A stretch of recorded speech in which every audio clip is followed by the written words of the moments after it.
everybody. My name is Anna with the Paint Mixer. I'm here today for a special winter painting. So thanks so much for joining. I'm really glad that we're going to be creating together today. So today we're going to be doing one of my personal favorite paintings. We call it Winter Cosmos, and I think it's just a really great wintry, dreamy nightscape that is really great for practicing blending and pine trees, something that I really love to make.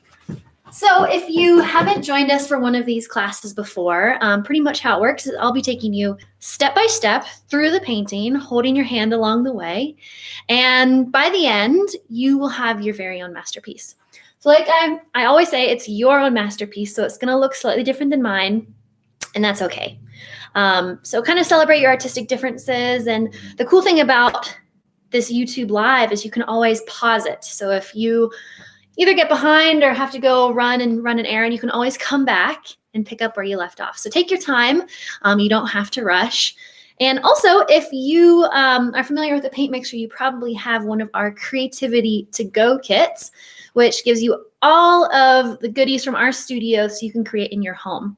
So let's go through that really quickly before we get going. So if you haven't already, open up your kit. You're going to find a couple things. So first up, you're going to find a palette inside some butcher paper. So I always prep the space before the paint comes out. So if this is your table or desk, go ahead and put your butcher paper down, protect your surface.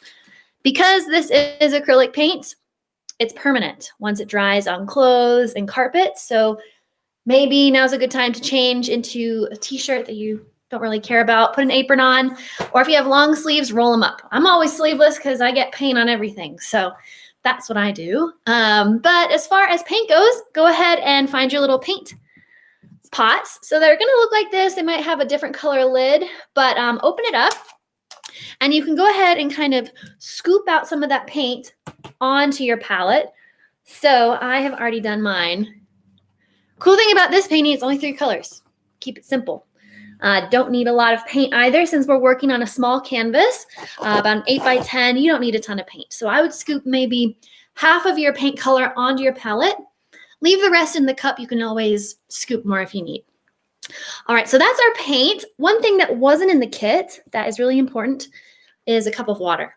So go ahead and fill up a cup of water so that you can rinse your brushes out between steps.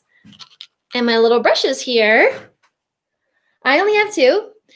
So I'm going to refer to them as the mama, the bigger guy, and the baby, our little guy. So these 2 brushes are going to be helping us to do different things depending on what step we're on. So we've prepped our space. We are protecting our outfit. We have water, paint, canvas, very important. So unwrap your canvas if you haven't already. Mine is actually recycled. You can see that it used to be an old painting and it's going to become anew today. So go ahead, find your mama brush. That's your larger brush. And I want you to paint the entire canvas. This is our first step with blue paint. So it doesn't have to be perfect. It's kind of nice if it's a little streaky. It doesn't need to be, one homogeneous tone here. We're going to be layering a lot. I don't know if you noticed, but on the example in our kind of cosmic sky, there's a lot going on. So this is just our kind of first step, first layer. Also, if you are having a hard time covering your canvas or you hear this sound, that awful scratchy sound, dip your brush in some water and that will help the paint spread smoother. It'll just feel better. You'll feel a difference. You want to keep your brush nice and moist.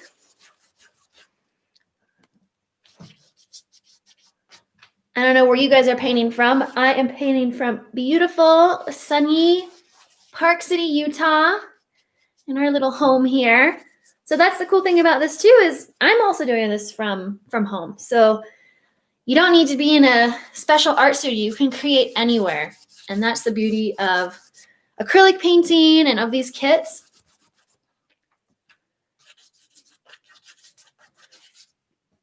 All right, I'm almost there. Almost. All right, getting closer. And you know what else? Just thought of this.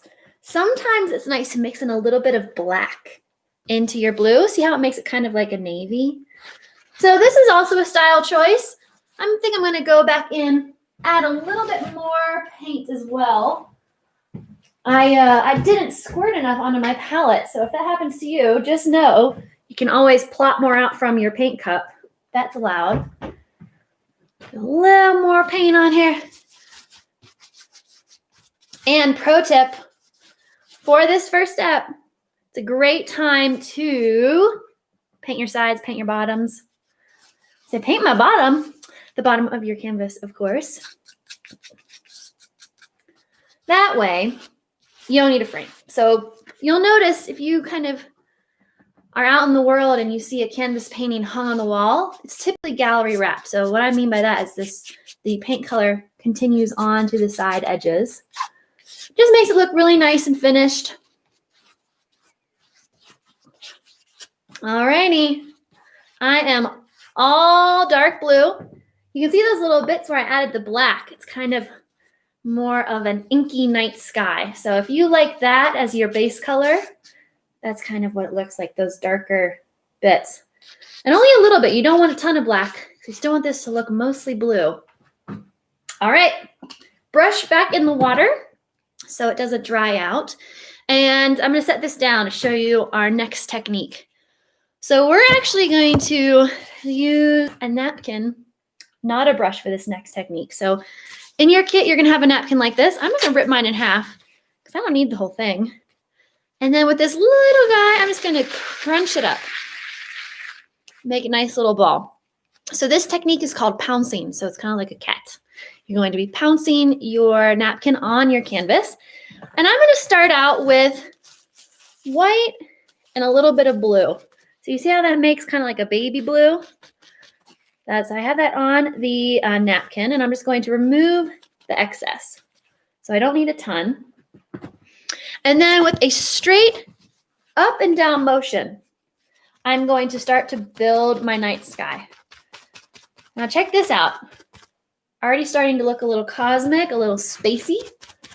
Taking this all over, and my background color is still a little wet, and that's cool because some of the paint will lift off and intensify this pouncing effect. One thing you want to avoid is you don't want to drag. So you don't want to swipe the napkin just straight up and down, or else it'll look like you are going warp speed in a spaceship. Which, if you're into that, that's cool. You can do that. Alrighty. All over my canvas, mostly the top. I don't really have to worry about like the bottom 2 inches. That can stay bare.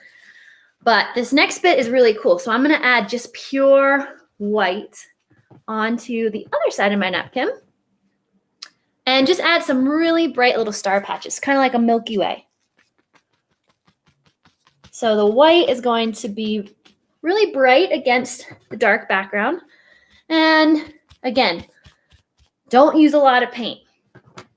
It's nice to dab extra off on your butcher paper so that you don't end up with globs. You don't want like big gloops.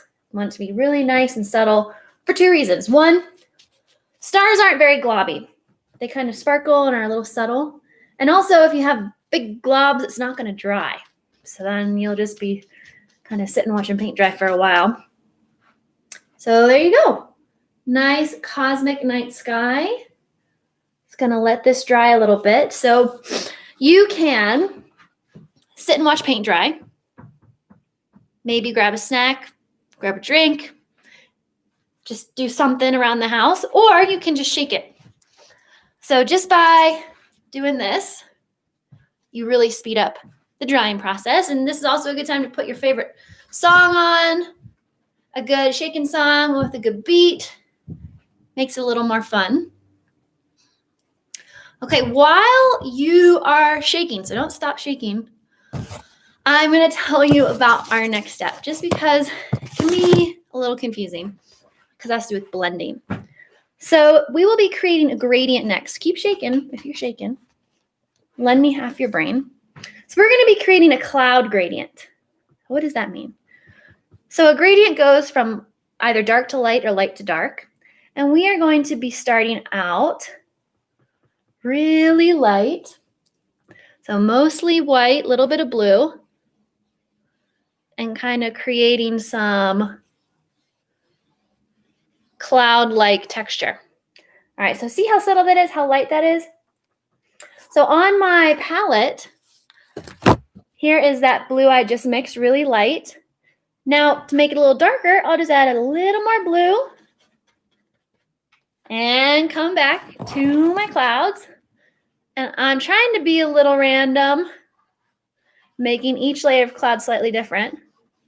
So I'm just showing you this so you kind of go on autopilot when we take to the canvas. So same deal, mixing in a little more blue and even a tiny bit of black for our next layer on the gradient.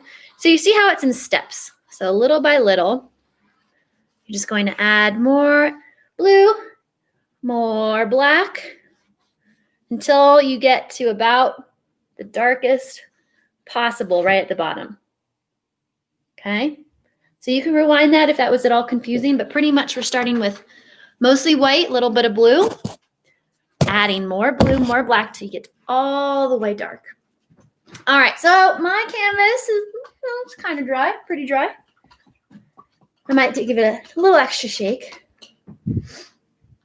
And I think it'll be okay. As long as you're like 70% dry, you can go to the clouds. So that same dealio, making that gradient, starting with mostly white, a little bit of blue.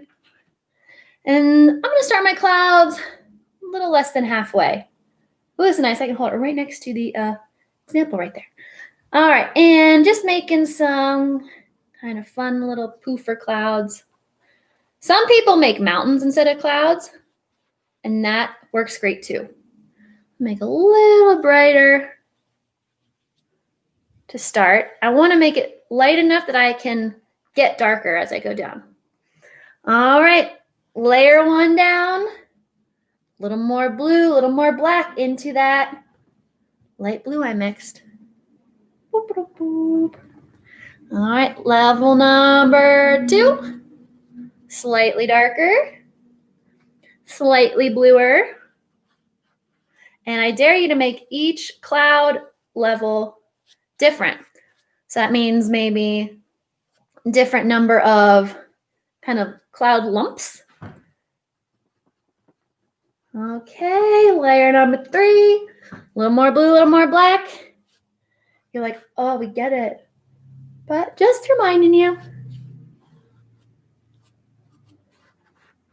Making it a little random.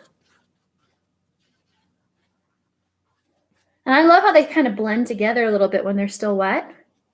Makes the transition even smoother. All right, last one. This is going to be straight blue and black. Super dark. And just take it, once you're like almost to the bottom, you can just cover that all in. Don't need to be too detailed here on the bottom.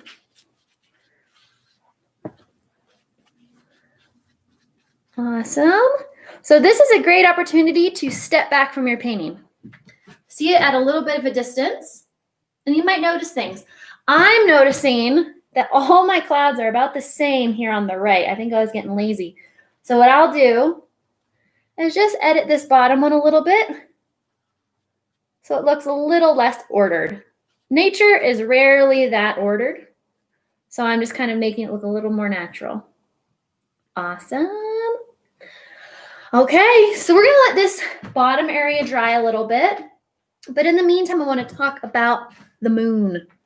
So we got a nice kind of full winter moon peeking up over the horizon. So you see this little guy? So he's not fully out. He's like a little, he's hiding behind the cloud. So in order to do this, we're going to use our baby brush.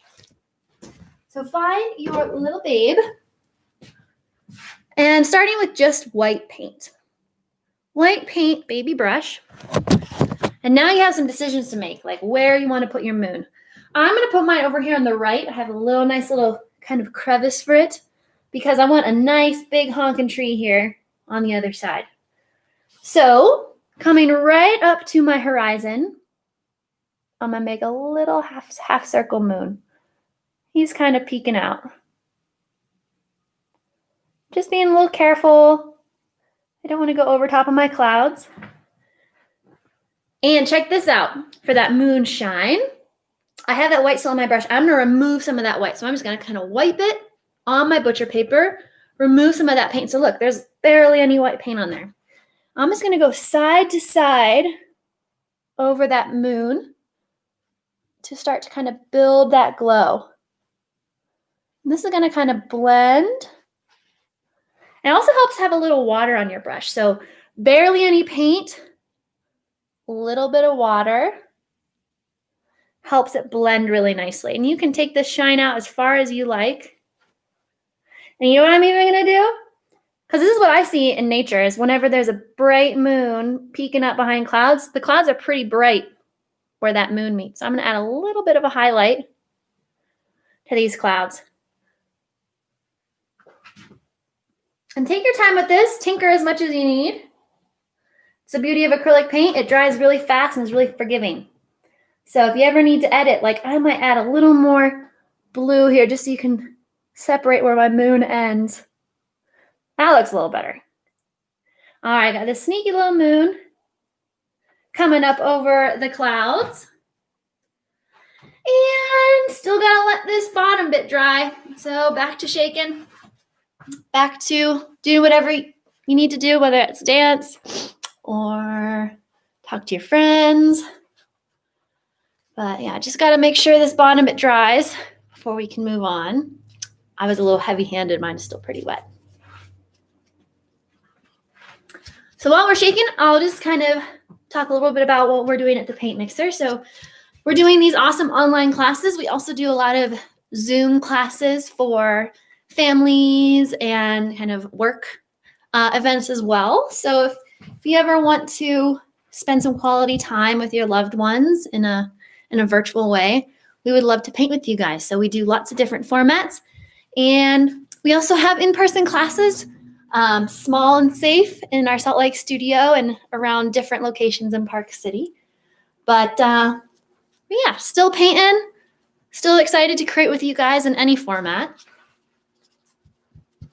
Alrighty, pretty much dry here on the bottom. Now we get to make some snow. So snow is white, right? Yeah, kind of. So check it out on the bottom here. If you look closely, it's actually different colors of gray and blue and some gradients. So if you are out in the snow at night, you have all these shadows and the moonlight. So it's never going to be pure white. Just know that.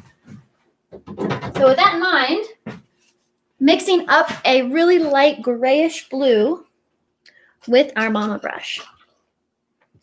So this is going to still be mostly white, little gray, little blue, and just making some smooth snowfields here in the foreground. A couple lumpy dumps. And I love how that black paint is kind of showing through underneath. It's an instant shadow. You don't even have to try too hard.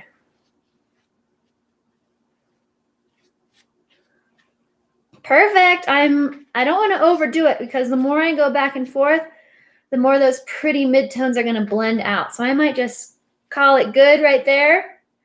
Leave those little gray tones and start talking about trees. So this is, I think, the star of this painting, and that are pine trees. So, Pine Tree 101, baby brush. And I'll do a demo on here first just so you can practice along with me. I recommend doing it on the butcher paper or on your palette just to practice. So every pine tree is going to start with the trunk, no matter how tall or small. And then lightly, very lightly using the tip of your baby brush, you're going to wiggle side to side, starting at the top where it's narrowest, getting wider as you go down. Boom, pine tree. So one thing we want to avoid is the mustache tree. I see this a lot. I've never seen a tree like this in the wild. Maybe it's out there somewhere in the world, but if you want to do like a classic Christmassy pine tree, baby brush, just lightly tapping. See how light you can go. Skinny at the top. One branch at a time, trying to make each branch unique. Don't get stuck, just on autopilot, repeating the same branch, because it's going to look like one of those weird cellular towers that are like a fake tree. Real trees are a little more random. So this one's a big honker. All right, we'll leave it at that just so we can get to the actual canvas. Sweet. First up, we're going to do some little trees. These are kind of off in the distance. You can see on here, they're kind of subtle. These cuties. So these aren't the big honker. These are little dudes in the background. And these are going to be a similar color to that bluish gray you made your snow. So blue, black, and white for kind of a subtle, almost like a denim slate color. And just that same tree technique. Wiggling side to side and just, be paying attention. Is your tree standing out from your background, or can you not see it? If you can't see your tree, if it's the same color as your cloud gradient, add a little white or add a little black. So add a little white if it's needing to stand out and be brighter. If you need it to be darker, add a little more blue, a little more black. It doesn't matter how many. Try to make them all a little different too. So I'm going to add a little taller one over here just so they're not all the same height. Trees are allowed to touch each other too. They don't have to be like 6 feet apart or anything. They're in the forest. They're happy. All right, couple little dudes. Let's do one more. They might get covered up by the big guy, but for now, we're looking good. Couple little trees there. They're far away, so they're not going to be too detailed. And now the big guy. Okay, this is a little nerve-wracking. We're going to start out with pure black, like a silhouette before we add the snow. So I'm going to put mine right here, nice and tall. I'm going to be brave for this. Black paint to start. And you should be warmed up with your tree technique. So this should be like second nature by now.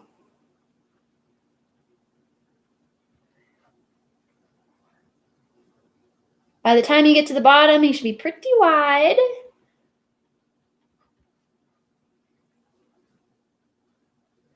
When I was growing up, whenever you were a senior in high school, my parents let you pick out the Christmas tree. That was your, senior year special thing. And of course, we would try to outdo each other. So my brother and sister got like a 12-foot tree and then a 15-foot tree, and then I got a 20-foot tree, which was quite the bear to get in and out of the car. And it had to be taken down with a chainsaw once it was opened up. So that was exciting. I don't even think I've had a Christmas tree at my house the past 2 years. We have pines in the backyard, so seems redundant. All right, big guy. Now for the snow. This works best while this is still wet. So while your black silhouette of your tree is still wet, snow time. So rinse out that baby brush really well. And I'm going to take mostly white, a little bit of blue, but keep it kind of, this is where you can get globby. Since this is pretty much the last step, you can layer it on. So the white, mostly white, little bit of blue is going to kind of plop on top of the branches. So you know how snow is going to linger on the horizontal surfaces. So think about that when you're putting your snow on. You don't want to put too much on, just a little bit, so you can still see your bottom branches. Like you don't want to just erase your black. This is just embellishing on top. And nice little powdery poofs. And this is a good time to step back from your painting too. See it at a distance. Notice things. And you know what? If you ever notice that maybe you added too much snow, like I see a couple spots where I might have gone overboard with the snow, you can always go back in with black and kind of reshape some of those branches. Nice. And sometimes, you know, this up close looks crazy. Like that doesn't look like anything. But when you step back, it reads a lot more like a pine tree. So also think about when snow is on branches, they kind of wilt down. So it's a good effect to add some kind of gravity to your tree. And I might just tinker a little bit more. Get my shape right, maybe a little wider at the bottom. Make them nice and healthy.